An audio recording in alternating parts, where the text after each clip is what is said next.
Hello, everyone. I'm going to make a start today. I can see that people are still coming into the virtual room, but time's ticking away. So my name's Sarah Madison. I'll be your host for today's critical public conversation. Before I do anything else, I would like to introduce Auntie Di Kerr, now also Professor Kerr. Auntie Di was recently appointed an Indigenous Knowledge Institute Fellow here at the University of Melbourne and takes the title of Professor to engage in some very important research on Indigenous healing and traditional medicines, particularly in the fight against infection. So it's a special honour to welcome Auntie Professor Di Kerr to welcome us to country. Thanks, Auntie Di. Thank you so much, Auntie Di. For those of you who've been participating or viewing these critical public conversations over the last couple of years, you would know just how important it has been for us to continue and deepen our relationship with the Wurundjeri Woiwurrung people who have provided us with a welcome to country at every single one of these events. So even though we are in cyberspace, engaging virtually, we're kept very grounded and connected to country and connected to the unceded sovereignty of the Wurundjeri people through this work. So thank you, Auntie Di, Professor Kerr. We very much appreciate you welcoming us this morning. Thank you. I'm going to introduce our speakers for today in just a minute, but first just a moment to take you through the way that which we'll run today's session. So the chat function is disabled, but we will be taking Q&A from the audience when Sophie and Jess have finished their presentation. So please use the text Q&A function. There's several hundred people participating in today's webinar, so I probably won't get through all the questions, but please keep them coming. We do share them all with the presenters afterwards. So I know that Sophie and Jess will appreciate knowing all of your questions. So you can type in a question anytime you want, and I will pick them up when the presenters have finished.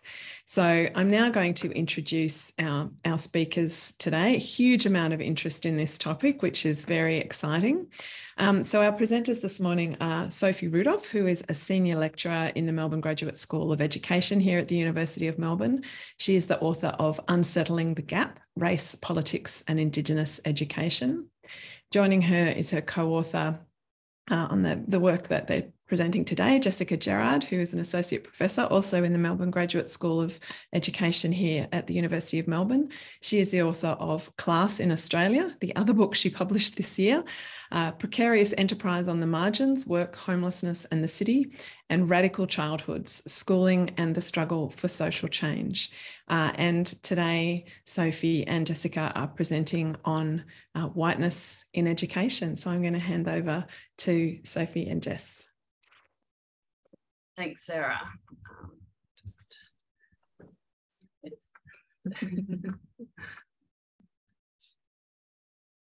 All right.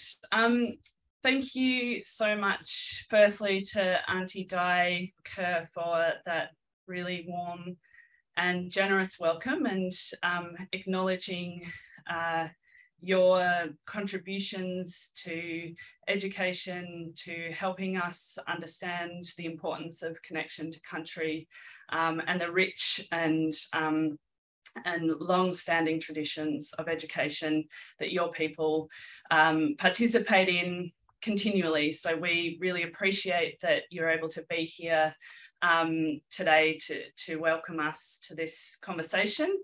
And we'd also like to thank Sarah Madison and Julia Hurst for inviting us to speak in this series, and to the team at the Australian Centre for having us. So I'm Sophie Rudolph. And I'm Jessica Gerrard. And we're presenting today on a book that we co-authored with Arathi Sriprakash, who's based at Bristol University, and sends her apologies she wasn't able to make it today. So let's get started. Yeah. So we start our book with two quotes that illustrate the tensions at the heart of education in Australia. They demonstrate that education is not innocent or neutral, but it's complex, it's contested, and it's a place in which whiteness is made and learned. So the first quote here on the slide is by Duan Hussein, who is an Arente and Gorowa young person, and who at 12 years old made a speech to the United Nations calling to stop the imprisonment of children and to create schools where strong Aboriginal culture and language can be learned. In his speech to the United Nations, he said, "In school, they told me Captain Cook was a hero and discovered Australia. It made me confused. It's not true, because before cars, buildings and houses, there were just Aboriginal people. I want Australia to tell the truth that Aboriginal people were the first people who had the land." So in his words, Duan shows that education in Australia has perpetuated fabrications about history, about social relations, and about the knowledge that has been connected to this continent for millennia, as Auntie Di also noted in her welcome.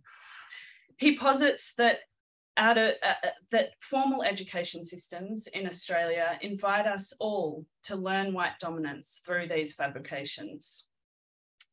Now, the second quote that we have at the start of our book is by the then Federal Treasurer, Josh Frydenberg, who in 2019 stated, "Education is the first defence of the nation. It is critical to our prosperity, harmony, and advancement as a country." So here Frydenberg proposes education as a way of defending the nation. And we suggest that submerged in this statement is the idea that the settler colonial state requires the active and continual defence of white domination. Duan Hussein's comment, however, calls into question the settler state's legitimacy and settler colonial education's complicity in upholding the fiction of white superiority. Thus, whiteness is not innate, it is learned. And now Jess will outline in a bit more detail how we're understanding this notion of whiteness. Yeah, so we want to kind of start to unpack this idea of whiteness. It's a term that has gained a lot of traction in academic and popular circles, and we think that there's a need to think carefully about the use of the term. So why use it to name, and why this naming is important, and what work is done when we name something in the name of whiteness. And so the first thing that we want to draw attention to is that for us, we understand whiteness as a structural formation, but we are alive to its mutability and to its contingency. So what and who is considered white depends on context and political power. So that's to say that while whiteness forms through and around people, their ideas, their actions, it's not reducible to a fixed identity. It's a structural formation that moves, that is made and remade.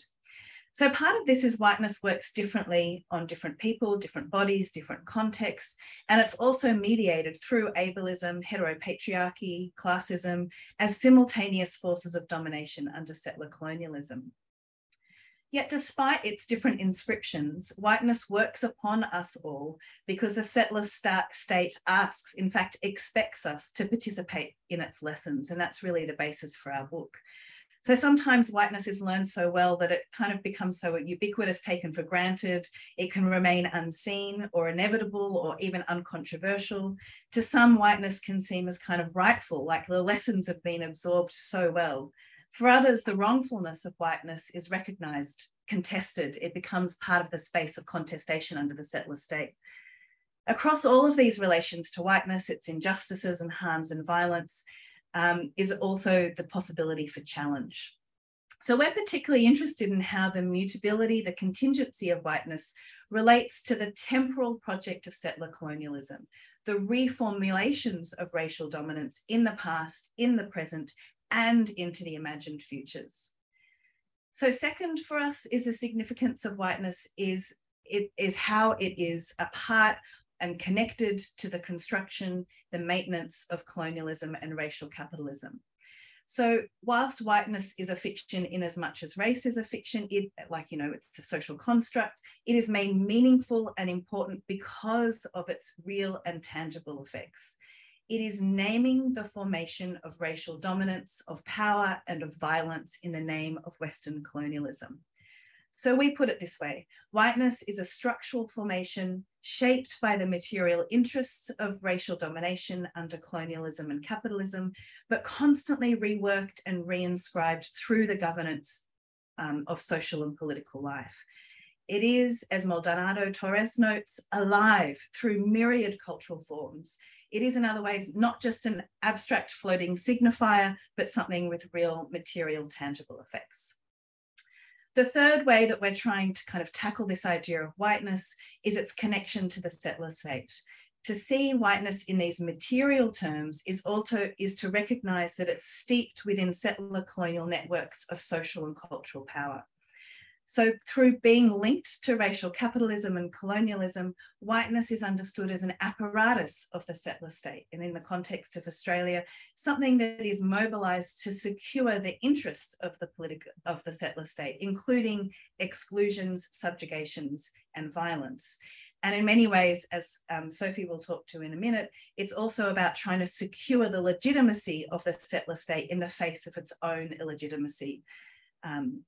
And we draw on Goldberg's understanding here of the way in which the state inscribes racial exclusions as a part of its working. So this is not to say that the state is like there's another version of the state that's the racial state, but rather the settler state is a racial state. It's a part of the way that it's worked. So the instantiation of the settler state is at the same time a racializing instantiation.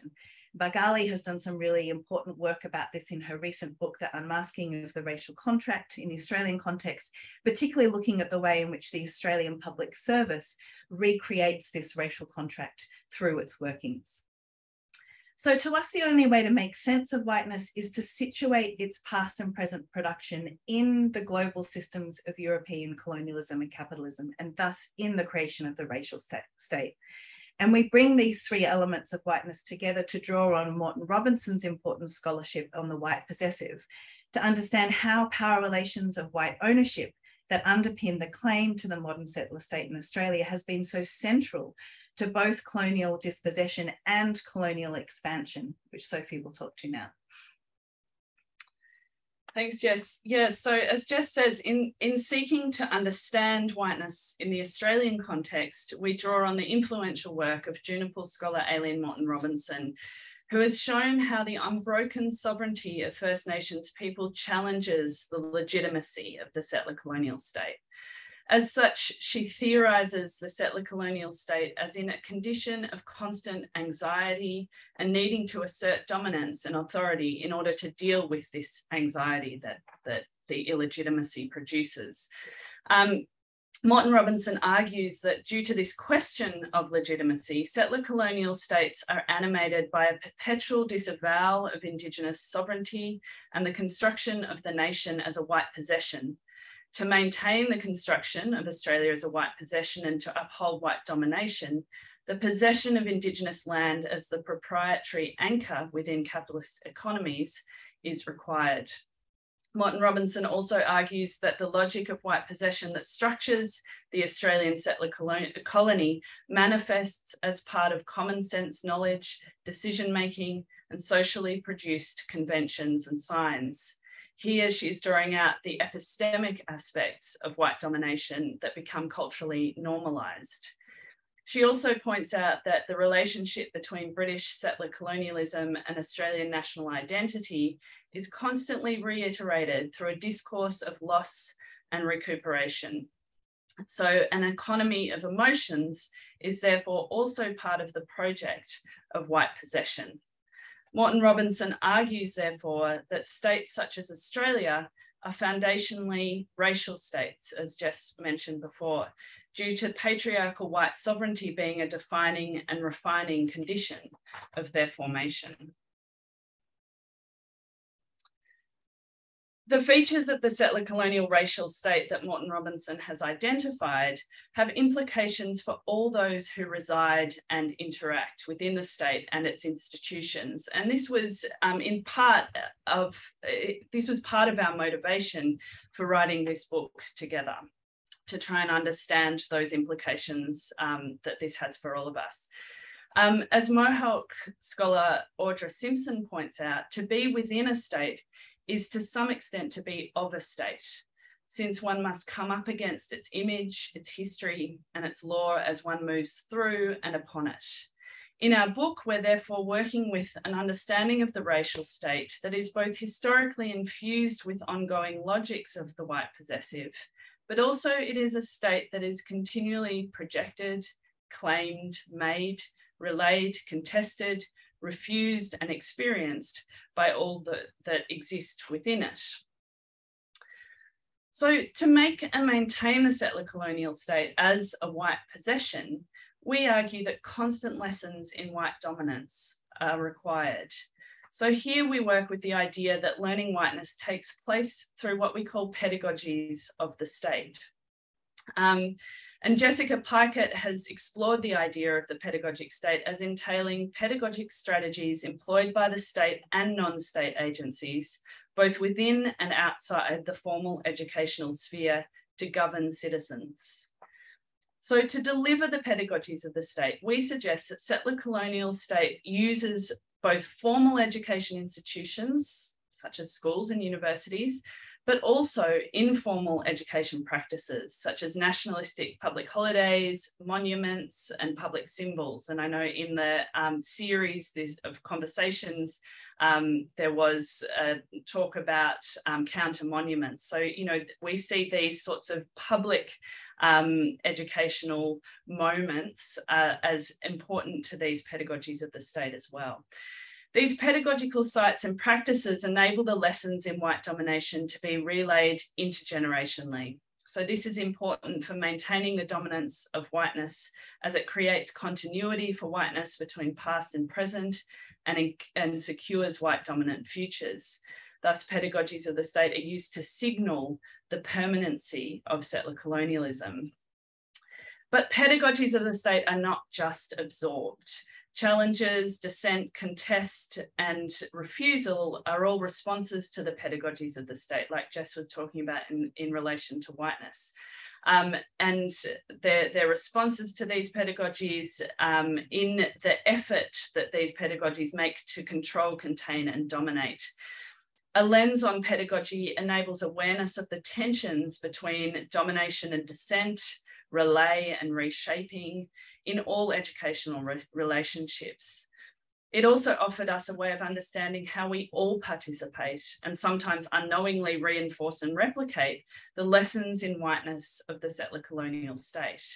So Jess is now going to discuss how our three-pronged framework allows examination of these multi-dimensional pedagogies of the state.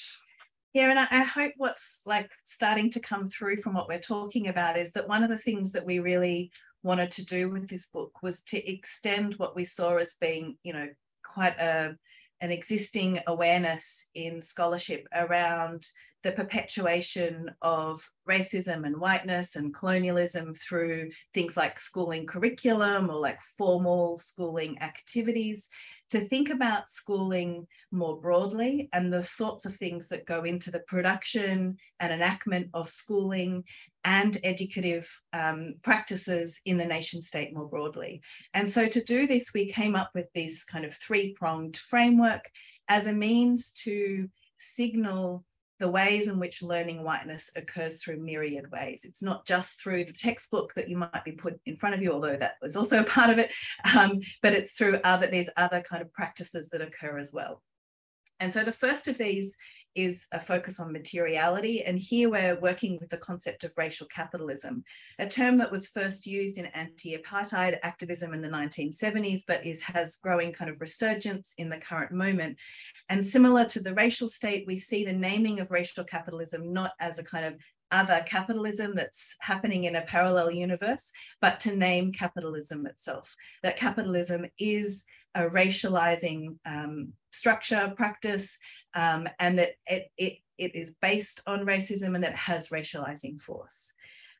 Particularly when thinking about British settler colonialism, so thinking about the effect of British colonialism in a context like Australia, racial capitalism helps names the appropriation of land and labour and the coding of white ownership into social and political and legal norms. It draws attention to the dehumanizing processes as a necessary condition of capitalist development. And we focus on three things there in particular, which I'll just note. You can read the book if you want to know more. But we look at how racial capitalism can be understood as enclosing and dispossessing, as dividing labor, and as extracting value.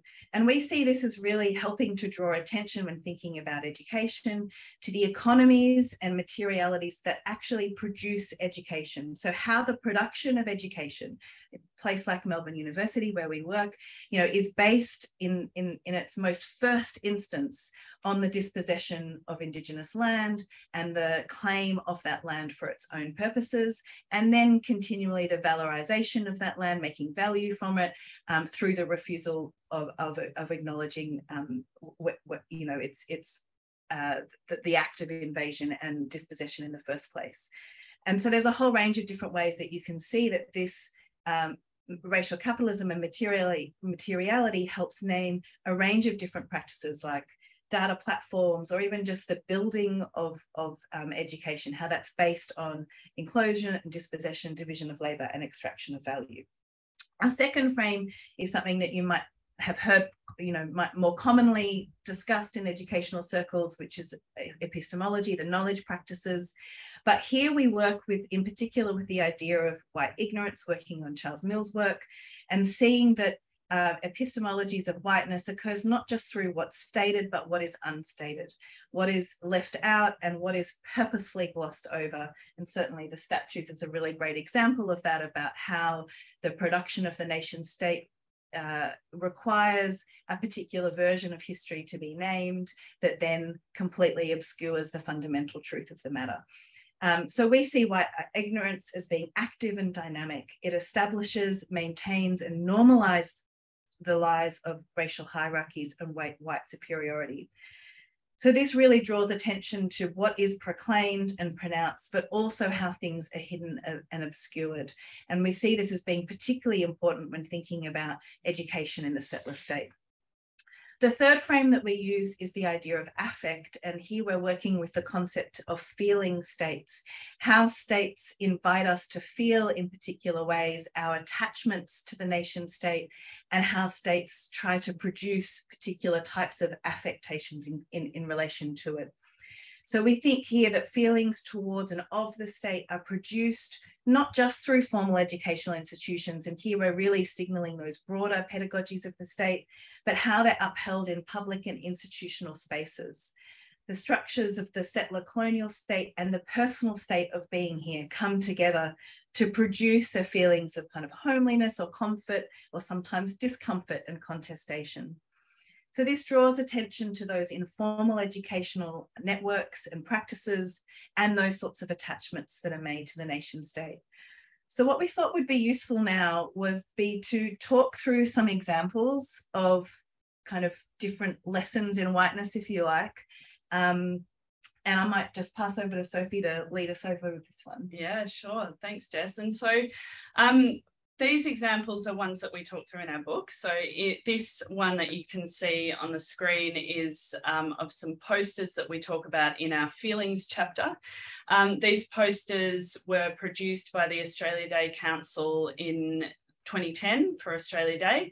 And you can see that they conjure up these images of pride and kind of defending the nation. So Manureski's, this image of someone standing in a kind of pose that is kind of defending or seeking to look out for who might be coming. It's a very militaristic pose. Yeah, that's it. And so is the other one, this sort of grasping of these meat trays. So yeah, we see this this poster as encouraging the citizens of Australia and those who live in Australia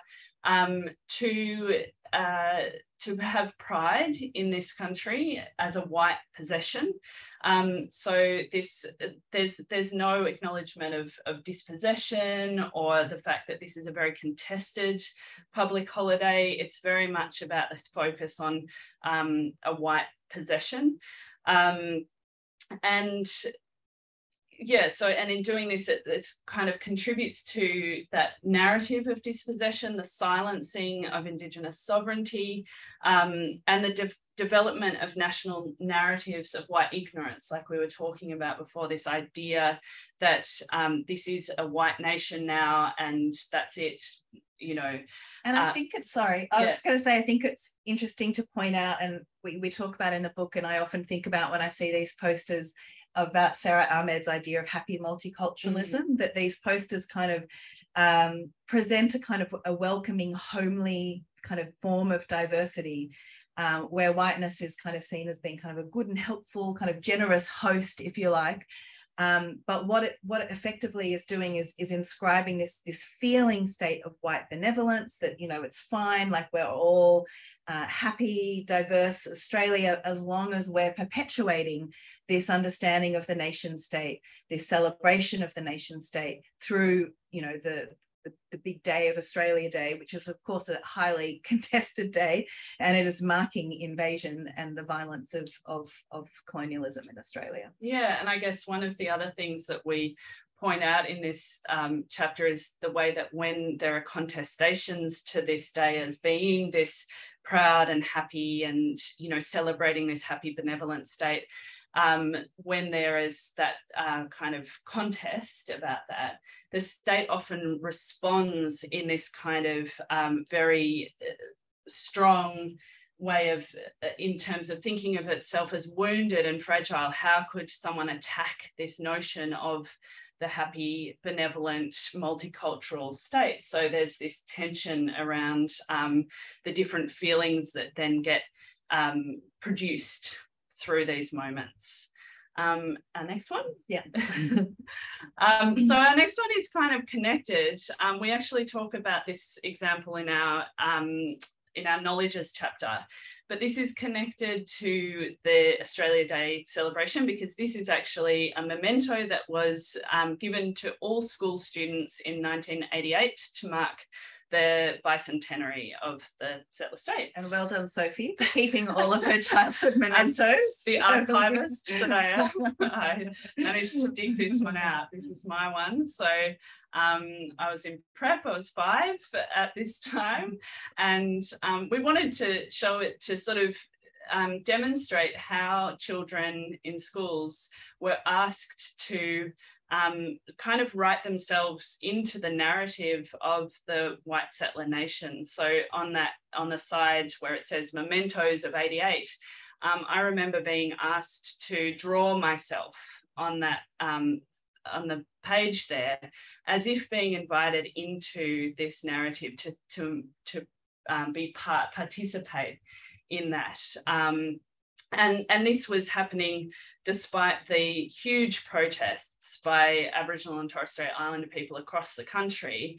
But there was no kind of mention of that. There was, you know, it was in the school space, it was all about this nation that was strong and, you know, celebration. Yeah. And it's interesting to think about this coin in relationship to the three frames. So we see this kind of epistemologically, the kind of knowledge work that Sophie's talking to that happened in the classroom is obvious as kind of epistemologies of the nation, of being inscribed as a kind of a celebration of Australian nationhood, where whiteness is completely unsettled. It's just this kind of taken for granted lesson that's kind of, you know, assumed almost.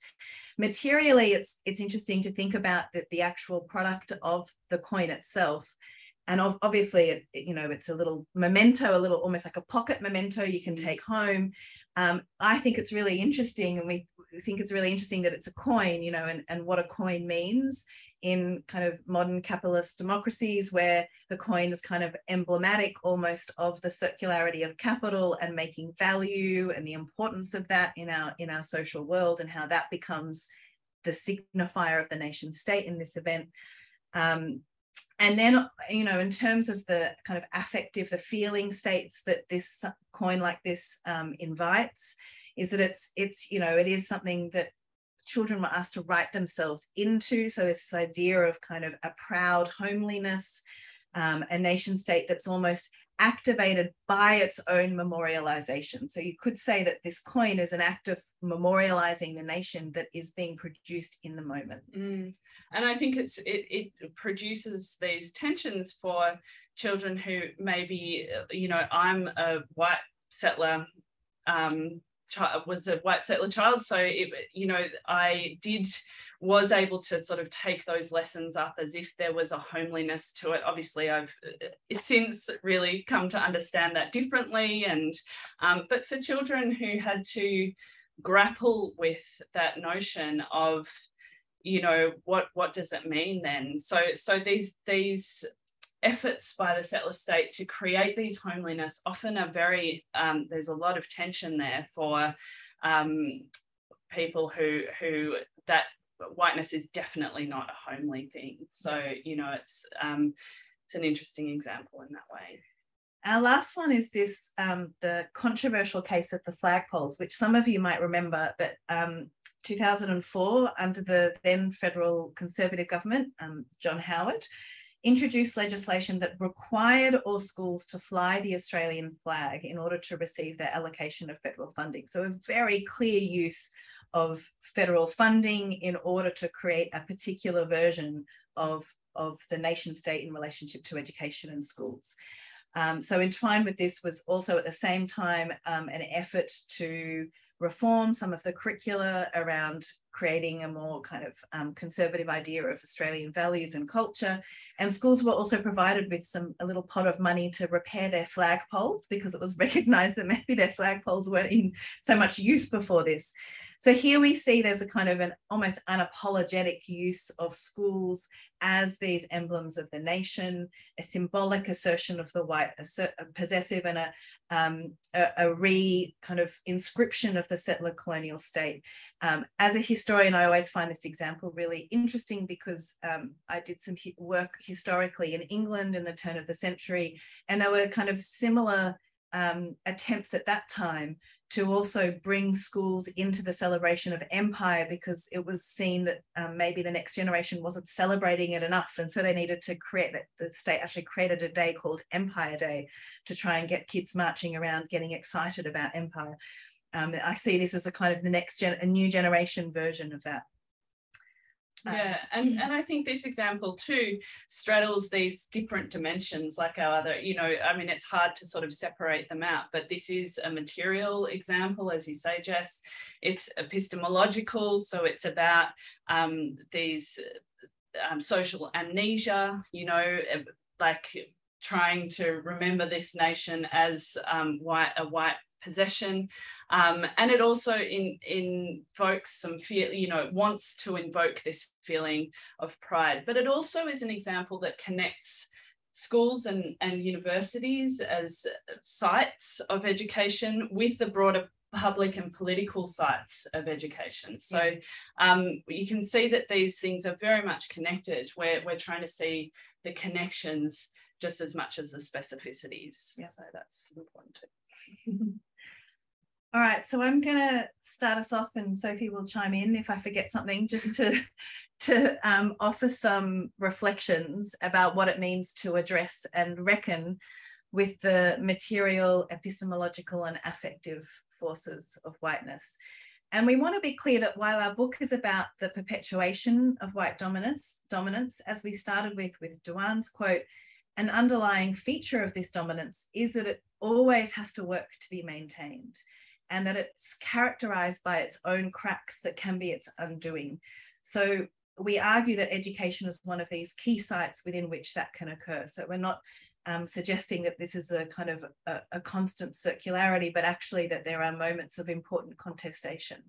So education as an idea, as a practice, and as an institution is deeply implicated in the settler colonial project of racial dominance, but also of its refusal and undoing. And that's something that we really see as being an important kind of starting point. And in the book, we actually kind of argue that we're ending on an opening, because we don't want to foreclose kind of what happens next, but rather to open up the possibility to consider otherwise. We want to think about the idea of education as being both beyond closure and redemption. So whiteness and dominance is not just an internal inevitability. It's not something that just kind of is inscribed forevermore, nor is it something that can just be simply reformed easily, or we don't think that really the answer to this is just to kind of close it off with some kind of simple answer.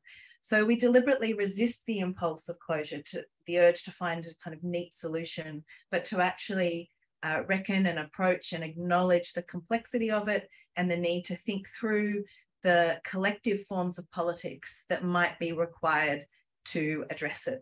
So we see the field of education as having an ongoing responsibility to create and hold open spaces for grappling with the injustices of racism and settler colonialism, to cultivate relations of collective solidarity, to support an education that reckons with the past, present, and imagined futures of whiteness, and to do so without accepting redemption or prefiguring reconciliation. So it's not about improving or moving on or kind of closing the door, but necessarily dealing with the structural foundations of it. Yeah, and I think as you pointed to, Jess, there, it's not something that just ends, you know. I think because this is a matter of relationality, it's a matter of how we understand, and I think going back to Di Kerr's welcome at the beginning, it's how we understand those relationships that we have in this country and the way that we want to cultivate those relationships and understand and reckon with the past is something that's an ongoing project. It's forever. So, you know, it's not for us to have to provide some sort of answer to that. Yeah. And on that note, maybe we'll leave it there and look forward to hearing questions and having a conversation.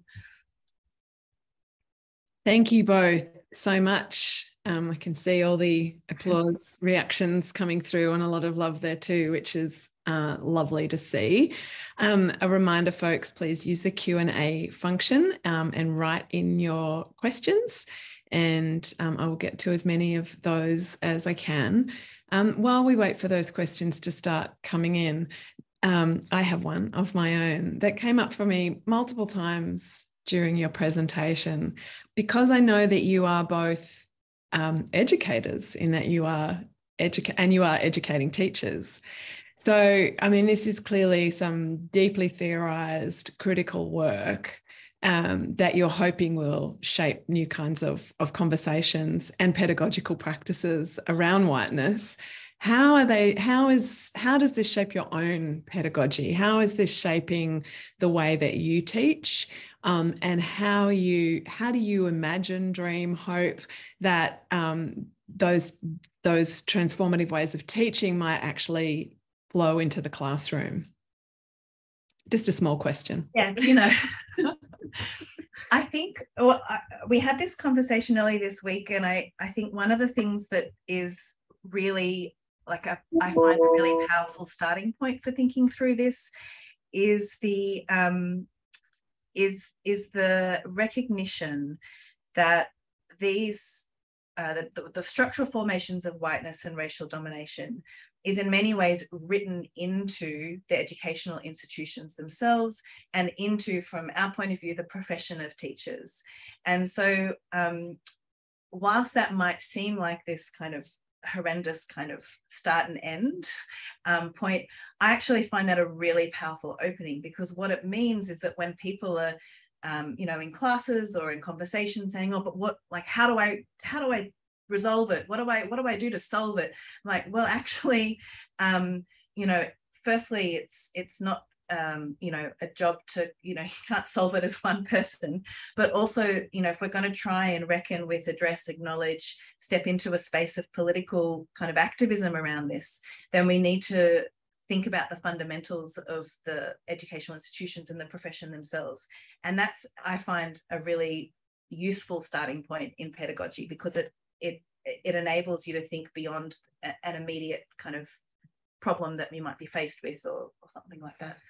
Yeah, and I think that also, I mean, our three-pronged framework, I think, has been helpful to us in thinking about, in trying to raise these issues with students around, it's not just knowledge and epistemologies that, you know, often that gets that, you know, the focus becomes on that.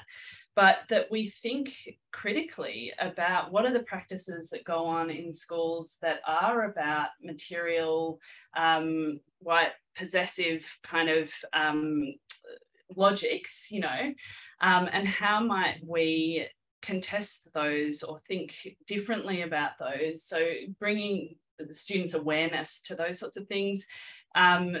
It involves, I mean, you know, it's some students will have a very strong awareness of whiteness. If they're not racialized white, they will be very aware of whiteness. Other students might not have as much awareness. So in part, our work is bringing that awareness and understanding of how whiteness operates. And then it's also about looking at ways of dealing with the affects that are produced, and sitting with those and thinking through what does that actually mean, and how might we work towards ways of being together that are supportive of each other and that aren't these kind of defenses or kind of backlash that gets sort of brought up through these so-called wounding of the settler colonial state. So, you know, I think there's space, I mean, but also it's something that's, you know, it's a work in progress, of course. Yeah. You know, and that we learn from each other through that, you know, like, yeah, I think it's ongoing. I think introducing that affective dimension is so important. You know, I mean, I think your work is doing a number of important things, not least of which just making whiteness visible and asking educators to look at, you know, to look at whiteness, but that inevitably produces an effective response. And in my own work, I find that that's often where non-Indigenous people get stuck. You know, our own investments in whiteness are so intense that when, you know, behaviours or ways of framing or explaining things are challenged, there's a kind of freezing that happens, a paralysis.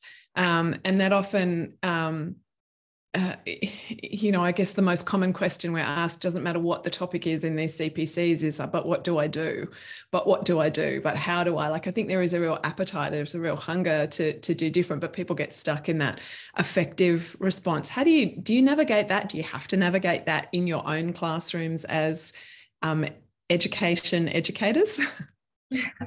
Yeah, absolutely. Yes. Short answer, yes. Yeah, and I think that part of it, we often, I often talk to students about those, like using those affects as learning rather than pushing it away or being frozen by it. So what does it mean if I'm confronted by a discomfort? What is that actually saying to us? And I think that partly the power of this work is that we can see, you know, we can say, okay, so I've been shaped within this system. I've been taught to be, to see whiteness as dominant. So those affects that are produced through that, then the discomforts, the guilt, the, you know, the uncertainty, those things are actually, they're produced by that system of domination, and we can either push them aside or get worried about them, or we can say, okay, what are they teaching me? What are they saying? They're an unsettling of that dominance. So they're actually really helpful and really useful to then go, okay, so what does that mean? What might it mean then to think differently, to divest from that dominance? What might I need to do? What sort of relationships might I need to build? What sort of truth-telling might I need to be open my ears to? You know, like, so they're actually quite powerful. I think they can be quite powerful. Yeah, and I think that's a part of our kind of our proclamation around openness, that often the desire with those sorts of feelings is to stop them, to resolve them, and to move on from them. And I think what we're suggesting is that like an open curiosity to them is actually a pedagogic moment, is a point in which whiteness can be seen, because before that often whiteness remains unseen. It can be something that, or, you know, for those particular people. Yeah, and they're used by the state to create, to make sure that whiteness stays in place. So if we want to be part of a project that deals with that, then we need to look at it differently and use those feelings in different productive ways. Yeah. So moving on from that, one of the questions that has come in that is sort of, I think, the next step in this thinking is a question around how will this developing an awareness of whiteness change teachers' existing practices? So when we're talking about school teachers now, what would we see white settler teachers doing differently in their everyday work that might take account of whiteness? Well, I think a part of it is being open to acknowledging it. I think one of the things that I see a lot in my classes is, a fear of doing the wrong thing, and therefore a paralysis. And again, that's that kind of a feeling that supports the perpetuation of whiteness as opposed to the dismantling of it. So a part of it would be to create those spaces where teachers can start to take responsibility for the way in which we are all inscribed in these forms of racial dominance.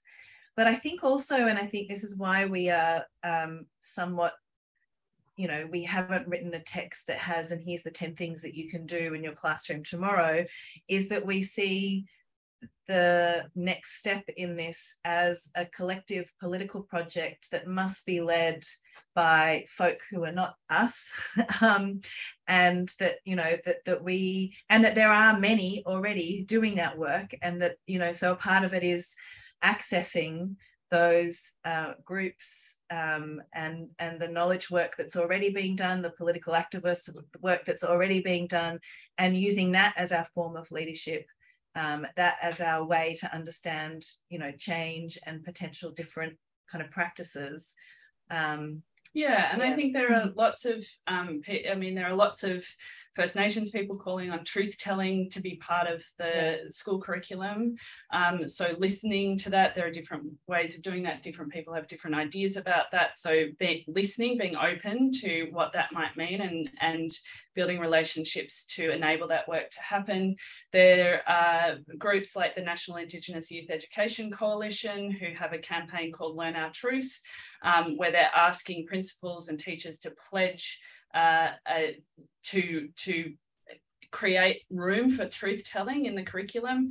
It's about being led by the voices of people like Duane Hussein, who's saying we need a space in our school curriculums for Aboriginal culture and language to be part of that. And I think, and it's about making room for that, for difference, multicultural difference as well as First Nation difference, to be to be a normal part of what we're doing, so it is about divesting from that white domination. And it is something that takes time, but I think, there are a lot of teachers who are really interested and open to this. And it is also about reminding them that it is a collective effort, as we said before. No one person can change everything. So working together, thinking it through together, learning from our mistakes together is really important, I think. A related question that I think touches on some of the challenges you've just flagged there. It comes from someone who says, as a non-white Australian, a lot of this information is very familiar, especially when you read and centre Black and post-colonial scholarship. So is there a risk in recentering whiteness in the conversation? Is there a way in which this you're making whiteness stay in place by the act of writing a book like this? I'm sure you grappled with this dilemma as you were doing this work. Yeah, look, it's a really tricky one. I bloody well hope not. We thought long and hard about writing this book and what we wanted it to be do and what we thought our responsibility was in the political context. And I think that I really do think there's something very important about the politics of naming, like what it means to actually put a term on something in order for us to then understand it. And I think whilst there's always a danger, people have debated the use of these kind of terms of dominance, and do they actually kind of reinstate it. But I think that there's an important act that's done when we're able to name how racial dominance functions in settler colonialism. And, you know, we're very careful in our book where we're certainly never trying to speak for anyone. And, you know, we're really just trying to work through that space of trying to understand how whiteness is perpetuated. And we hope that that is a useful tool to work against its function. Yeah, and I think there's always a risk. There's always that risk but I think in part it's being alive to that risk, because to not think about this as domination and to name it is also you know, it's kind of allowing it then to continue in a way of without awareness by a lot of people. So it's not, you know, we recognise that this is knowledge that some people will be very familiar with and knowledge that some people will not be very familiar with. But we think that it's important to, yeah, it just says to name it and to grapple with it together, because why should we let a whole lot of people who are served in particular ways by white domination kind of just continue oblivious in a way to the harms and the idea that there is another way, that there is, you know, that this is not the only way that we can function together. Yeah, thank you. I think we might squeak in one more with a quick answer. I want to come back to this because I think this is where it starts. We had a question earlier that I didn't quite get to on what is the role for this kind of conversation in relation to early childhood education? You know, where does educating whiteness start? So yeah, your quick thoughts on that before we wrap up.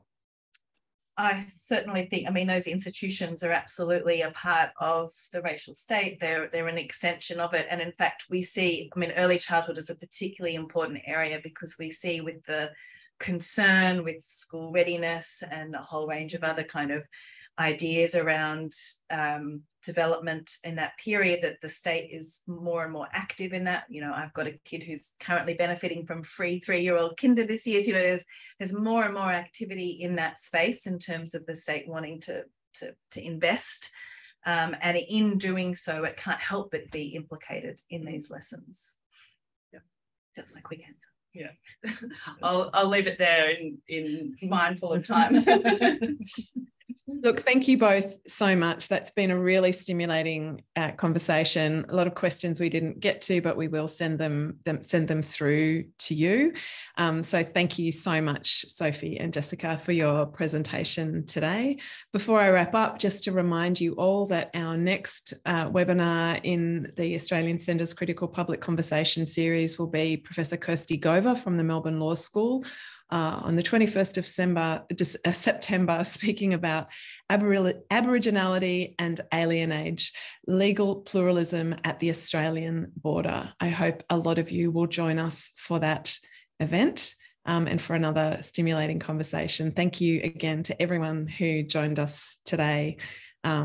This series is a series of it's a brain-nourishing, brain-exploding conversation every time. So thank you so much for today's contribution.